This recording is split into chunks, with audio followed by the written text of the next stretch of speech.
നമസ്കാരം, butter news ക്യാപ്സിലേക്ക് സ്വാഗതം. പവൻ goal Tirur.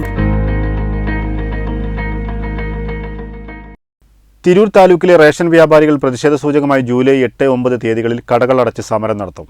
Ration dealers coordination സംസ്ഥാന കമ്മിറ്റിയുടെ നേതൃത്വത്തിലാണ് രാപ്പകൽ കടയടപ്പ് സമരത്തിന് ആഹ്വാനം ചെയ്തിരിക്കുന്നത്. Mayuri furniture, electronics, home appliances, Thazhepalam, Tirur. 7 വർഷങ്ങൾക്ക് മുന്നേ ഉണ്ടാക്കിയ ഈ വേതന പാക്കേജ് പരിഷ്കരിക്കുകയും അതേപോലെ തന്നെ നമ്മൾ സുപ്രീം കോടതിയിൽ പോയിട്ട് ഒരു വിധി സമ്പാദിച്ച് ഈ ഗവൺമെന്റിന് മുന്നിൽ കിറ്റ് കേസ്, ഒരു കേട്ടുവേളി പോലും ഇല്ലാത്ത ഒരു നിലപാടാണ് കേരള ഗവൺമെന്റ് റേഷൻ വ്യാപാരികളുടെ മുന്നിലേക്ക് ഈ കിറ്റ് കേസ് ഇട്ടത്. 14 മാസത്തോളം നമ്മൾ ഈ കോവിഡ് മഹാമാരി കാലത്ത് നമ്മൾ ഈ കേരളത്തിലെ കാർഡുടമകൾക്ക് നൽകിയ കിറ്റിനുള്ള കമ്മീഷൻ കിട്ടുന്നതിന് വേണ്ടി കോടതികൾ കയറിയിറങ്ങേണ്ട ഒരു സാഹചര്യമാണ് നിലവിലുള്ളത്. 14,300ഓളം വരുന്ന ചില്ലറ റേഷൻ വ്യാപാരികളാണ് വേതന പാക്കേജ് പരിഷ്കരിക്കണമെന്ന ആവശ്യം ഉന്നയിച്ചുകൊണ്ട് സമരരംഗത്തുള്ളത്. KDPDS ആക്ട് കലോലിതമായി മാറ്റം വരുത്തുക, റേഷൻ വ്യാപാരി ക്ഷേമനിധി കാര്യമായി പരിഷ്കരിക്കുക, കിറ്റ് കമ്മീഷൻ വിതരണത്തിനായുള്ള കോടതി വിധി നടപ്പിലാക്കുക തുടങ്ങിയ ആവശ്യങ്ങളും ഉന്നയിച്ചാണ് സമരം. രാപ്പകൽ സമരത്തോട് സർക്കാർ അനുകൂല നിലപാട് സ്വീകരിച്ചില്ലെങ്കിൽ സെപ്റ്റംബർ മാസം മുതൽ അനിശ്ചിതകാല സമരത്തിന് തുടക്കമിടാനാണ് റേഷൻ ഡീലേഴ്സ് കോർഡിനേഷൻ സംസ്ഥാന കമ്മിറ്റിയുടെ തീരുമാനം. നമുക്ക് കൈമാറി തന്ന ഒരു സ്ഥാപനമാണ് കൂടുതൽ. സ്വന്തമായി കിട്ടിയവർ വളരെ കുറവേ ഉണ്ടാവും. ഒന്നുകിൽ സൊസൈറ്റി ആയിരുന്നാലും മറ്റുള്ള മാർഗങ്ങളായിരുന്നാലും പ്രൈവറ്റ് ആയിരുന്നാലും ഒക്കെ ഓൻ്റെ വാപ്പാൻ്റെ പേരിലോ അല്ലെങ്കിൽ ജ്യേഷ്ഠൻ്റെ പേരിലോ ഒക്കെ അന്ന് എടുത്ത് അത് കൈമാറി വന്ന ഒരു സ്ഥാപനമാണ്.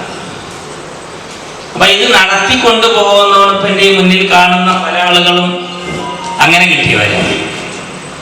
എന്നാൽ ചില്ലറ ആളുകൾ മാത്രമാണ് പുതുതായി റേഷൻ മാനേജർമാരായി വന്നിട്ടുള്ളത്. ആ ഒരവസ്ഥയൊക്കെ വന്നപ്പോൾ നമ്മളത് നടത്തിക്കൊണ്ടു പോകുന്ന ആളുകൾ ഏതെങ്കിലും രൂപത്തിൽ നഷ്ടമില്ലാതെ ഓൻ്റെ ജീവിത ചെലവിന് അഡ്ജസ്റ്റ് ചെയ്ത് പോകാൻ പറ്റാവുന്ന ഒരു സാഹചര്യമാണ് ഇക്കാലം അത്രയും റേഷൻ വിതരണ സമ്പത്തിലുണ്ടായിരുന്നത്. ഒരുപാട് പ്രശ്നങ്ങൾക്ക് സാക്ഷ്യം വഹിച്ചിട്ടുണ്ട്. വലിയ പ്രയാസങ്ങളെ അടിയന്തരാവസ്ഥകളെ നടന്നു പോയിട്ടുണ്ട്. അന്ന് റേഷൻ കടക്കാരുടെ പേരിൽ ഏറ്റവും വലിയ ഈസി ആക്ട് പ്രകാരം വളരെ ശക്തമായി ആളുകൾ അറസ്റ്റ് ചെയ്ത് ജയിലിലിട്ടിട്ടുണ്ട്. അന്ന് അരി കുറവ് വന്നിട്ടുണ്ടെങ്കിൽ അല്ലെങ്കിൽ റേഷൻ മണ്ണെണ്ണ കുറവ് വന്നിട്ടുണ്ടെങ്കിൽ അവരെ പിടിച്ച് ഈസി ആക്ട് ഇട്ടിരുന്നു. വലിയ ആക്ട് ഇട്ടിട്ട് അവരെ അറസ്റ്റ് ചെയ്ത് കോടതിയിൽ ഹാജരാക്കി ദിവസങ്ങളോളം കോടതിയിൽ കിടന്നവരുണ്ട്, പോലീസ് സ്റ്റേഷനിൽ ഇരുന്നവരുണ്ട്. പല രീതിയിലും അന്ന് അരി പിടിച്ചാൽ കലക്ടറാണ്, പഞ്ചസാര കുടിച്ചാൽ കലക്ടർ എടുത്താണ് കൊടുക്കുക. പോലീസ് അത് ചെയ്തു കഴിഞ്ഞാൽ കലക്ടർ പിന്നെ എന്ത് നടപടി എടുക്കും? അങ്ങനെ ഇന്നത്തെ പോലെ അല്ലായിരുന്നു.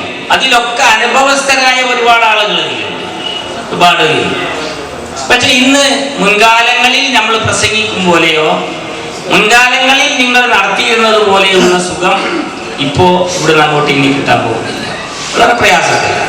സമരപരിപാടികൾ വിശദീകരിക്കുന്നതിനായി തിരൂർ ലെസിസ് കൺവെൻഷൻ സെന്ററിൽ ചേർന്ന തിരൂർ താലൂക്ക് റേഷൻ ഡീലേഴ്സ് സംയുക്ത സമരസമിതി ജനറൽ ബോഡി യോഗം സംസ്ഥാന വർക്കിംഗ് പ്രസിഡന്റ് കാടാമ്പുഴ മൂസ ഉദ്ഘാടനം ചെയ്തു. ഖാദർ പഞ്ചമി അധ്യക്ഷത വഹിച്ചു. AKRRDA ജില്ലാ പ്രസിഡന്റ് ഉണ്ണി കുറ്റിപ്പുറം മുഖ്യപ്രഭാഷണം നടത്തി. നാസർ കുറ്റിപ്പുറം, യൂസഫ് വളാഞ്ചേരി, മുസ്തഫ താനാളൂർ, ജാഫർ തലക്കെടുത്തൂർ, T സൈവത്ത്, ജയപ്രകാശ് തുടങ്ങിയവർ സംസാരിച്ചു. ലത്തീഫ് പറവണ്ണ സ്വാഗതവും മമ്മു പാലോളി നന്ദിയും പറഞ്ഞു. വെട്ട ന്യൂസ് തിരൂർ. ഇനി മികച്ച ജോലിയും വരുമാനവും നേടാം. അതും 100-ൽ പരം വിദ്യാർത്ഥികൾക്ക് ജോലി നൽകിയ ഗ്ലോബൽ അക്കാദമിയിലൂടെ.